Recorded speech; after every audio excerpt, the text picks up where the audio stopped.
Vetëm disa ditë para protestës së paralajmëruar për më 13 dhjetor në sheshin Skënderbeu, ku do të kërkohet drejtësi për ishkrerët e UÇK-s që po gjykohen në Hag, Këshilli Organizativ ka bërë apel për pjesëmarrje masive. Bujar Dardhishta nga Këshilli Organizativ njoftoi se janë dërguar 2 kërkesa për lejen tek qyteti i Shkupit, por siguroi se protesta do të zhvillohet edhe nëse institucionet nuk japin leje, pasi është drejt kushtetuese. Ai theksoi se kërkohet mbështetje reale për protestën dhe jo parimore, siç e përkrahin disa Ne nuk kemi plan rezerv, po ka vetë kushtetuta dhe ligji plan rezerv.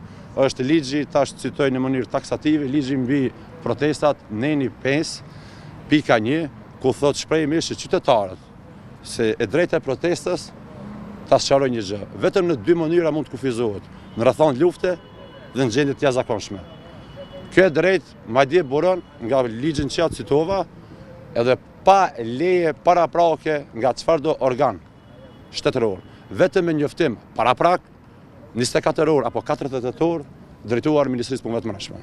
Duke ditur se një pjesë e ish-ushtarëve arrestohen me të hyrë në Maqedoni me fletareste nga Serbia, Këshilli Organizativ kishte edhe një apel për policinë dhe institucionet e vendit. Xhavit Jashari nga Ky-Këshill kërkoi që të mos provohet arrestimi i ish-ushtarëve, sepse protesta do të jetë e qetë dhe nuk ka nevojë për, siç thonë ata, spektakle të tilla.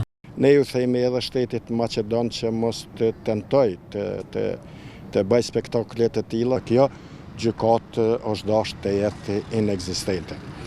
Pra bashkërisht me Këshillin Organizativ këtu, ju bëjmë thirrje, i ftojmë gjithë qytetarët pa dallim feje, pa dallim politike, partitë politike, qytetarët, organizatat civile, sepse në këtë këshill organizativ janë gjithë organizatat autoktone shqiptare që të vinë në protestë, të shprehim pakënaqësitë tona, kërkojmë drejtësi dhe protestat të jetë e qetë dhe e dinjitetshme.